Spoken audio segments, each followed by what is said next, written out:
All right, welcome back to Mr. P Helps with Pre-Calculus. This is Unit 1, Topic 3, Lesson 1. We're going to be talking about determining the key features of rational functions in various formats, which includes their function in terms of limits and behavior and asymptotes. All right, so we start off with quadratics and being able to factor them, which means being able to turn this, which is in standard form, into factored form. So when I look at this without a leading coefficient, I ask myself, well, what two numbers can I multiply to get C term and also add up to get the B term that's right here? So 6 times 1 is 6 and 3 times 2 is 6 also, and then 3 times 2 is also adds up to 5. So this ends up being x plus 3 times x plus 2. And once again, the reason why is because 3 times 2 is 6 and 3 plus 2 is 5. All right, so now this is a special, this is differences of squares. So this is x minus 4 times x plus 4. Now it happens to be a binomial. Binomials are only factorable if it's subtract, because that way the outers and the inners would have to cancel out, and that's plus 1, one's plus, one's minus, and then negative times a positive has to be a negative. Now if they were both positive, then the outers and inners wouldn't have canceled. Over here, this is exactly like question number 1. So I'm looking for two numbers that give you a product of negative 10, but also add up to negative 3. And that would be x minus 5 times x plus 2. Now, you can switch the two parentheses around, but you can't switch the symbols around, because then it would add up to positive 3 and not negative 3. Last one, so I'm looking for what two numbers give me negative 24, but also add up to 10, and that would be x plus 12 times x minus 2. These two numbers multiply to get negative 24, and they also add up to 12. Okay, so we get into rational functions and graph the rational function and label the asymptote. So rational function means that we're looking at 1 over x like this. Doesn't actually cross the line right there. So now graph the following with the following transformation. So now you remember back in algebra 2, the bottom number meant 2 to the left in this case, because it's always the opposite of what you would think of. And then the plus 1 is up 1. So that's going to be our new origin. Delay on my pen. Okay, there we go. So I'm going to make my two asymptotes like that. And then negative 1 tells you that's been reflected over the x-axis, which means the next number is going to be 1 down and not 1 up. So the graph is going to look something like this, although it, once again, it doesn't cross the asymptotes. And then the same on the other side. And it should have hit right there. That's why I should have plotted the point first. And there we go. So this could be, once again, this is left 2 up 1, and it's also a reflection over the x-axis. Describe using limit. So if I can move myself here. Okay, maybe not. So that would be a limit of g of x. Whoops. As x approaches negative infinity, that means to the left. The further I get to the left, the closer it gets to a height of 1. The limit of g of x as x approaches positive infinity. Oh, there we go. As x approaches positive infinity will also equal 1. The limit of g of x as x approaches negative 1 from the left, it's going up towards positive infinity. And the limit of g of x as x approaches from the right, so that would be x approaches negative 1 from the right. It's going to equal negative infinity, because the closer I get to negative 1, it's going down towards negative infinity from the right, and from the left, it's going up towards positive infinity. All right, so that brings us to the next slide. It's going a little bit slow here. So who remembers what to do when a rational function is in the following form? So when you have what's called your irrational form, you want to change it to your asymptote form, you call it the standard form as well, you would divide. You would do 2x minus 4 divided by x minus 1. And you're going to change it to asymptote form, which is what we just saw in the last one. So 2 times x is 2x, and 2 times negative 1 is negative 2. Subtract those two from each other. Anything by itself is nothing. Negative 4 minus negative 2 is really negative 4 plus 2, which is negative 2. So that's 2 with negative 2 remaining out of x minus 1. So the denominator stays the same. The answer ends up becoming your numerator, and the whole number comes from your answer up here. So that's basically going to tell you how it's going to be transformed. So this is going to be right 1 and up 2. There's your new asymptote.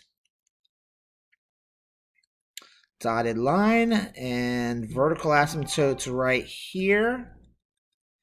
Okay, and so to find that horizontal asymptotes, all you have to do when the degrees are the same is divide your coefficients. And your horizontal asymptote is going to be 2 divided by 1, which is 2. Your vertical asymptote in this case is going to be whatever it takes to make the denominator 0. And if the denominator is 1, 1 minus 1 would be 0, then it wouldn't make any sense. So we know the vertical asymptote was at 1. Use limits to describe. So as f of x, so let's see, first of all, so it's negative 2, which means it's been reflected. The next number is 2 down. So it's going to be like that and go through that point as well. Same thing going this direction. Okay, where does the vertical asymptote come from? The vertical asymptote, I believe I already described that actually. And the horizontal asymptote basically comes from whatever it takes to make the denominator 0. And flipping to the next page. Not sure why the delay. All right, what do you think will happen in the following function? So the horizontal asymptote in this case, so we're going to divide the same thing like we did before, x squared plus 4 divided by x squared plus 1. So what do I have to multiply this by to make it this? And that would be x. X times x is x squared. 4x times 1 is 1x. Subtract, and you're left with,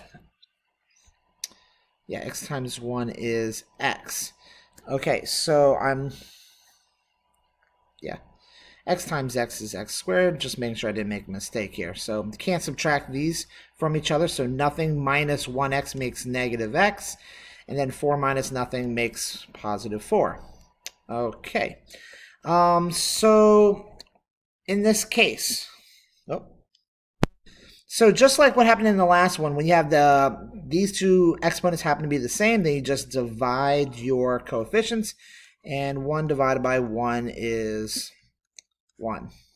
The vertical asymptote, there isn't going to be one, so there's going to be none in this case, and my mouse just doesn't want to work with me here. And then use limits to describe. So this graph is going to end up looking like this. So it's going to go across and then up and then back down like that. So the further you go to the left, the closer it gets to the height of 1, and the further you go to the right, the higher it gets closer to 1, and there is no end behavior in between because there is no vertical asymptote in this case. And the reason why there's no vertical asymptote is due to the fact that there's nothing you could ever make x that would make the denominator 0. Since x is squared, even a negative number squared is going to be a positive number, and a positive number plus 1 is always going to be a positive number. So there's no way to ever make the denominator 0. So that's really just not possible. All right, so what happens here? So now we have exponents that are going to be different than each other. So x cubed over x squared minus 9. So that's the big difference here. So okay, so we can figure out one of the asymptotes. We do know that this denominator cannot be equal to 0. So that's going to give us our vertical asymptote. And once again, my pen still does not want to work with me. So x squared minus 9 cannot be equal to 0. Might just have to reset this. Let me pause that again. All right, so as I was saying, the denominator cannot be set equal to 0. So then I would solve. And at least the mouse is a little bit better. So that's going to give me x squared cannot equal 9. And then if you do the square root of both sides, that tells you that x cannot be both 3 and negative 3. Still do division to find any other asymptotes.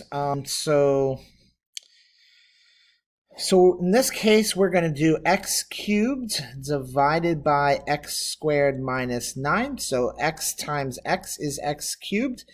And if x times negative 9 is negative 9x, and then there are no 9x's here, so I could put a 0x right here if I wanted. 0 minus negative 9 makes 9x.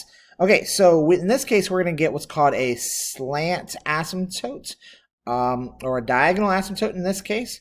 This equation is using a graphing calculator to verify, so we are going to get the slant asymptote because you got an x in the numerators. All right, so this slant asymptote can also be an oblique asymptote, which is another name for it. In the equation here, it's going to be y equals x. So you're going to have, I know we've always had vertical and horizontal asymptotes, but in this case, you're going to have a diagonal asymptote because you have a degree that's higher on top than it is on bottom. And thank you very much for bearing with my pen. Just I've had to reset it so many times here. Graph a rational function key features. So let's say we have any kind of rational function where n and m could be any numbers. If n is less than m, then there is going to be a horizontal asymptote here at y equals 0. And once again, not working. Okay, so I'm just going to talk my way through it. And if n equals m, then there's also going to be a horizontal asymptote. But then what you would do is you would divide a divided by b. So whatever the coefficients are, you divide these two coefficients, and that's going to give you your horizontal asymptote. And if n is greater than m, then you know that there is a slant asymptote, which can be found by dividing. So you divide the numerator divided by the denominator. So vertical asymptotes, in this case, you find vertical asymptotes by taking the denominator and setting it equal to 0.